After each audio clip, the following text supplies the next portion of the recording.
Hello दोस्तों, आप सभी का स्वागत है आपके अपने YouTube channel ITI with Veeru में। आज हम लेकर आए हैं एक न्यू अपडेट ITI वाले स्टूडेंट के लिए जो 2022 में एक महत्वपूर्ण बढ़िया खुशखबरी है जो अशोक गहलोत सरकार ने जारी करी है।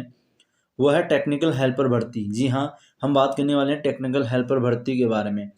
किसके बारे में बात करने वाले हैं? हम बात करने वाले हैं राजस्थान टेक्निकल हेल्पर भर्ती 2022 के बारे में बात करने वाले हैं। ठीक है दोस्तों, तो अगर चैनल पर पहली बार विजिट कर रहे हो तो चैनल को सब्सक्राइब कर देना। ठीक है, और अपने चैनल का नाम आपको पता है ITI with Veeru YouTube channel है। इसको सब्सक्राइब करके पास में जो बेल आइकन मिलेगा उसको प्रेस कर देना। और एक बात बता दूं दोस्तों, अगर आप ITI से संबंधित अपडेट चाहते हैं या टेक्निकल हेल्पर से संबंधित हमसे पढ़ना चाहते हैं तो मेरे से जो एफर्ट होगा मैं उतना तरीके से पढ़ाऊँगा। अगर आपको अच्छा लगे तो आप पढ़ सकते हो। और ITI के अपडेट के लिए हमने प्लेलिस्ट बना रखी है। चैनल पे जाकर हमारी प्लेलिस्ट चेक कीजिएगा, वहाँ पर आपको मिलेगी ITI अपडेट्स। ठीक है, वहाँ पर जाके आप ITI से रिलेटेड जब कोई एग्ज़ाम होगा, आपका एडमिट कार्ड होगा, नेक्स्ट ईयर का एग्ज़ाम कब होगा, वो चीज़ें। इसके साथ ही ITI लेवल पे जो आपकी जो एग्ज़ाम होती हैं, किसी भी जैसे जलदाय विभाग में हो, अभी रोडवेज में निकली है वैकेंसीज, ये अभी मैं बता रहा हूँ आपको टेक्निकल हेल्पर वाली। ठीक है, तो इस तरीके की ITI डिप्लोमा के बेस पे जो वैकेंसी निकलती हैं उसकी अपडेट में वहाँ उस प्लेलिस्ट में जाकर आप चेक कर सकते हो। तो बिना देरी के मैं वीडियो को स्टार्ट करता हूँ।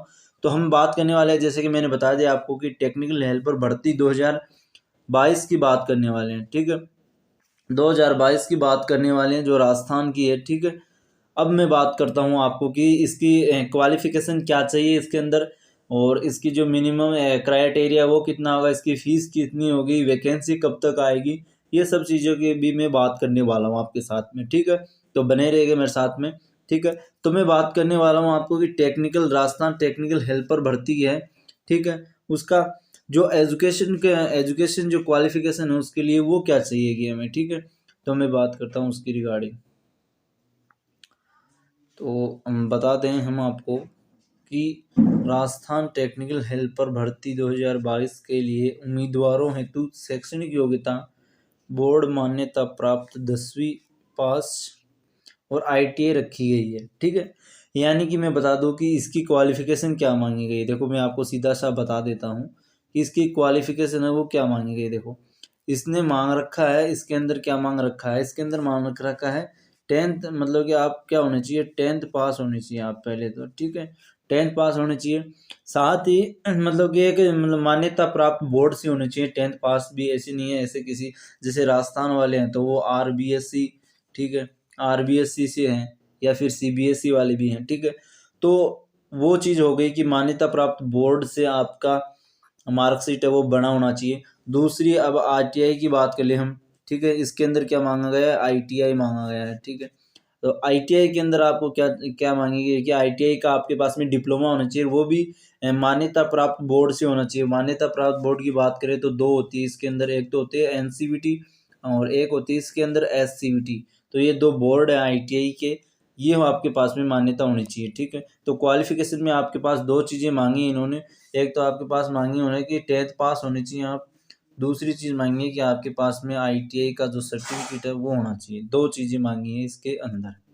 ठीक है, अब आगे हम बात करते हैं। देखो, मैं आपको प्रूफ दिखा रहा हूँ, देखना आप एक बार, ऐसे फेक नहीं है कुछ चीज़ें। अखबार में न्यूज़पेपर में कटिंग आया हुआ है कि अगले सप्ताह जारी होगा 1512 पदों पर जयपुर के ये जो प्रकाशन है अखबार न्यूज़पेपर, उसके अंदर आया कि भर्ती की विज्ञप्ति है वो जनवरी के अंदर ही होगी और 2 सप्ताह के अंदर अंदर होगी, मतलब 10 जनवरी के लगभग आपके ये आ जाएगी। तो प्रदेश की सरकारी बिजली कंपनियों ने टेक्निकल हेल्पर के 1512 पदों पर भर्ती प्रक्रिया जारी कर दी है। और देखो, यहाँ पे लिखा हुआ है कि जनवरी के दूसरे सप्ताह से शुरू हो जाएगी भर्ती प्रक्रिया। जो भर्ती की जो प्रोसेस है वो दूसरे सप्ताह से शुरू हो जाएगी। और भर्ती के जो जयपुर डिस्कॉम है, मतलब इतने दिन वो नहीं मिल रही थी एजेंसी एग्जाम करवाने के लिए, बट अब मिल गया है। जयपुर डिस्कॉम ने क्या किया, नोडल एक एजेंसी है वो उसको बनाया। देखो, अब मैं बता दूं कि ऑनलाइन भर्ती जो प्रक्रिया होगी उसके लिए किसको क्या टेंडर दिया गया है। देखो, मैं बता देता हूँ आपको। तो ऑनलाइन जो भर्ती प्रक्रिया होगी हमारी, उसके लिए जो चेन्नई की एजेंसी है उसको काम दिया गया है एग्जाम करवाने के लिए। ठीक है, तो अगले सप्ताह है वो आपकी भर्ती विज्ञप्ति पर काम शुरू हो जाएगा। मतलब कि अगले सप्ताह, यानी कि ये 8 से 10 जनवरी के अंदर अंदर आपका वो नोटिफिकेशन आ सकता है। तो यहाँ पे लिखा है कि 10 जनवरी के बाद आपकी विज्ञप्ति जारी हो जाएगी और इस साल के अंत तक भर्ती प्रोसेस यानी कि आपको पूरी जॉइनिंग तक की आपका जो प्रोसेस है वो कंप्लीट हो जाएगा। जॉइनिंग तक का आपका कंप्लीट प्रोसेस हो जाएगा। बात करते हैं हम इसके बारे में आगे, ठीक है, कि इसके अंदर एज क्या रखी गई है। ठीक है, एज की बात कर लेते हैं, इसके अंदर एज क्या रखी गई है। तो 2022 की एज लिमिट की बात करें, इस पद के हेतु आवेदक उम्मीदवार की न्यूनतम आयु 18 वर्ष रखी गई है। न्यूनतम आयु कितनी रखी गई है? 18 वर्ष। और इसकी मैक्सिमम जो एज है वो कितनी रखी गई है? 28 वर्ष। ठीक है, और आरक्षित जो वर्ग है, देखो यहाँ पे लिखा हुआ है कि आरक्षित वर्ग है उनको सरकारी नियमानुसार छूट भी दी जा सकती है। और आपको मैं बता दूं कि ये जो मैंने बताया है, ये जो हम पिछला नोटिफिकेशन आया था उसके आधार पे मैं आपको बता रहा हूँ। अब बात कर लेता हूँ कि इसकी फीस कितनी लगेगी। एप्लीकेशन फ़ी के बारे में बात कर रहा हूँ मैं। तो राजस्थान टेक्निकल हेल्पर भर्ती 2022 के लिए आवेदक से जुड़ी जानकारी का नोटिफिकेशन, इसकी जो जानकारी है वो नोटिफिकेशन जब आएगा उसके बाद में पता चलेगा और मैं आपको अपडेट कर दूंगा। लेकिन मैं बता दूं आपको पीछे के हिसाब से, लास्ट ईयर के हिसाब से, तो लास्ट ईयर जो टेक्निकल हेल्पर था, ठीक है, उसकी जो एग्जाम जो फीस थी वो कितनी थी? वो जनरल वालों के लिए कितनी थी? जनरल वालों के लिए थी 850 रुपये। ठीक है, कितनी थी? 850 रुपये। जबकि जो ओबीसी या जो एससी या एसटी जो थे उनके लिए कितनी थी? 500 रुपये। तो इसकी जो कॉस्ट है वो थोड़ी ज़्यादा होती है बाकी एग्जाम से। ठीक है, तो ये मैं जो डेटा है वो आपको लास्ट ईयर के हिसाब से बता रहा हूँ। बट इसका जो पता है वो कब चलेगा कि कितनी फीस वगैरह होगी, तो आपका जब नोटिफिकेशन आएगा, ठीक है, उसी के बाद में पता चलेगी कि कितनी फीस होने वाली है इस साल और कितनी क्या इसका क्राइटेरिया रहेगा, सिलेबस वगैरह का सब कुछ। ठीक है, अब मैं बात कर दूं आपको इसके मतलब कि डॉक्यूमेंट्स के बारे में कि आपको पास में कौन से डॉक्यूमेंट होने चाहिए। ठीक है, तो बता दूं इसके इम्पोर्टेंट डॉक्यूमेंट्स के बारे में बात कर लेते हैं हम। ठीक है, डॉक्यूमेंट्स, ठीक है, तो उम्मीदवार के पास में क्या होना चाहिए? एक तो होनी चाहिए उसकी ईमेल आईडी, ठीक है, और दूसरा उसके बाद में एक एक्टिव मोबाइल नंबर होना चाहिए, चालू होना चाहिए वो नंबर, मोबाइल नंबर। ऐसे नहीं है कि उस पर कॉल वगैरह आए नहीं रहे, आपने नंबर दिए तो आपके आगे भविष्य में आपके पास साथ में क्या हो सकती है? गलत मतलब आपको खामियाजा भुगतना पड़ सकता है उस चीज़ का। ठीक है, तीसरी चीज़ उसके पास में क्या होना चाहिए? उसके पास में एक जन्म प्रमाण पत्र यानी बर्थ सर्टिफिकेट होना चाहिए। या फिर आपका मतलब कि 10वीं की मार्कशीट भी चल जाती है। वो कोई ज़रूरी नहीं है कि आपके पास में बर्थ सर्टिफिकेट हो। आपके पास में अगर 10th की मार्कशीट है तो वो उससे आपका मान लिया जाएगा। ठीक है, इसके साथ ही आपके पास अगर आधार कार्ड तो होना ही ज़रूरी है। साथ ही वोटर आईडी या पहचान पत्र है तो और भी बेनिफिट है, और भी बढ़िया बात है। ठीक है, लेकिन आधार कार्ड तो बहुत ज़्यादा कंपलसरी है ही। ठीक है, उसके बाद में आपके हस्ताक्षर होने चाहिए और आपके पास में पासपोर्ट साइज फ़ोटो होनी चाहिए और आपके पास में जो कास्ट सर्टिफिकेट है वो होना चाहिए। साथ ही इसके अंदर ईडब्ल्यूएस वाला चल रहा है, तो अगर ईडब्ल्यूएस वाला है तो आपसे अनुरोध है कि आप स्टेट लेवल और जो सेंट्रल लेवल का है वो आप ईडब्ल्यूएस बनवा लें। ठीक है, क्योंकि ईडब्ल्यूएस का एक मैं बता दूं, ईडब्ल्यूएस जब क्या होता है, ये जो अभी जो नया सत्र चला है पिछले 1-2 साल से, उन्हीं के लिए चला है। ईडब्ल्यूएस ज़्यादातर जो जनरल कैटेगरी के अंदर आते हैं उन्हीं के लिए बनाया गया है। ठीक है, ईडब्ल्यूएस का जो काम क्या है, ईडब्ल्यूएस यानी कि जो जनरल कैटेगरी है उनके लिए बना है और ये 1 साल के लिए वैलिड होता है, 1 ईयर के लिए वैलिड होता है ये सर्टिफिकेट।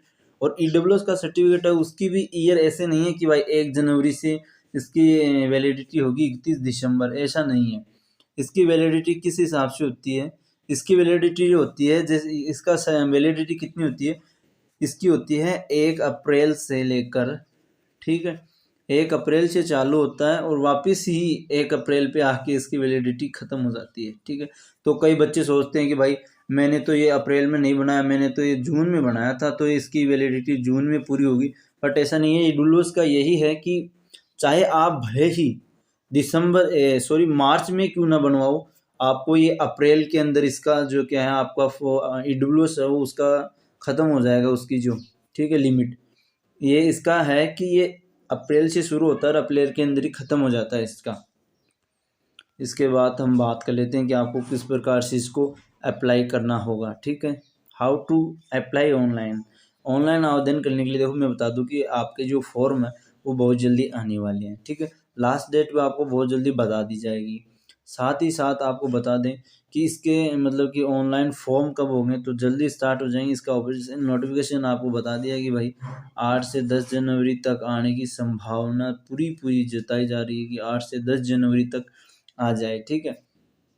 और इसका अगर आपको देखना है तो आप क्या कर सकते हो, इसके लिए जो ऑफिशियल नोट वेबसाइट है इसकी, उस पर जाकर आप चेक कर सकते हो। और इसकी ऑफिशियल वेबसाइट है, ऑफिशियल वेबसाइट कौन सी, इसकी ऑफिशियल वेबसाइट है energyrajasthan.gov.in। कौन सी है इसकी वेबसाइट, energyrajasthan.gov.in, ठीक है।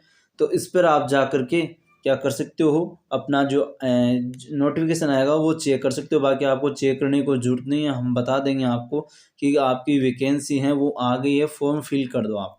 तो सबसे पहले मैं इंपॉर्टेंट चीज़ बता देता हूँ आपको दोस्तों कि टेक्निकल हेल्पर जो है उसका अगर आपको सिलेबस चाहिए, सिलेबस के बारे में तो मैं आपको बता दूंगा। हेल्पर का जो सिलेबस है उसके बारे में कितने क्वेश्चन आते हैं, कौन सा पोर्शन आता है। वैसे आपको शॉर्ट में बता दूं तो मैंने 250 नंबर का पेपर होता था पहले, अगर इस बार कम या ज़्यादा कर दें तो पता नहीं, जिसके अंदर 200 नंबर की आपकी जो ट्रेड थ्योरी है वो आती है और 50 नंबर की आपकी आती हैं GK plus math plus reasoning वगैरह, जो कुछ मानो XYZ वो आती है। ठीक है दोस्तों, आज के लिए इतना ही। अगर ऐसी अपडेट चाहिए तो चैनल पर सब्सक्राइब करके पास में जो बेल आइकन उसको प्रेस कर दें।